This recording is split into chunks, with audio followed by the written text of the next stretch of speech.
రేపు రాజ్యసభకు టీఆర్ఎస్ అభ్యర్థులుగా D Srinivas, captain Lakshmikantha Rao nomination వేయనున్నట్టు చెప్పారు మంత్రులు నాయన నరసింహారెడ్డి, ఈటెల రాజేందర్. కార్యక్రమానికి రాష్ట్ర మంత్రులు, టీఆర్ఎస్ ఎమ్మెల్యేలు హాజరు కానున్నట్టు వివరించారు.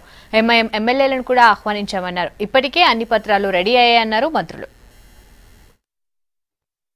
రేపు ఉదయం 11 గంటలకు డి శ్రీనివాస్ గారు, కెప్టెన్ లక్ష్మీకాంతరావు గారుల ఇద్దరి నామినేషన్స్ సెక్రటరీ గారి దగ్గర సమర్పించడం జరుగుతుంది, ఇవ్వడం జరుగుతుంది. ఈ విషయంలో మా మంత్రులు, మా ఎమ్మెల్యేలు దీంట్లో పార్టిసిపేట్ చేస్తారు.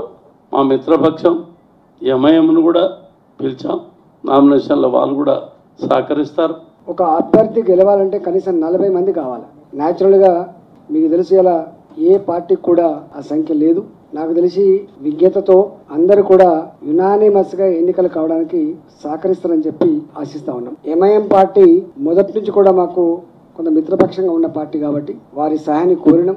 వారు కూడా రేపు నామినేషన్ వేసే సందర్భంగా ఎంఐఎం పార్టీ ఎమ్మెల్యేలు కూడా పత్రాల మీద సంతకాలు పెట్టి రేపు నామినేషన్ వాళ్ళు పాల్గొనబోతా ఉన్నారు. ఈ ఎన్నికలకి నాయన నరసింహారెడ్డి గారిని నన్ను ఇన్ఛార్జిగా వేయడం జరిగింది. ఇప్పటికే అన్ని పత్రాలను సిద్ధం చేసుకొని స్క్రూటినీ కూడా చేసుకోవడం జరిగింది.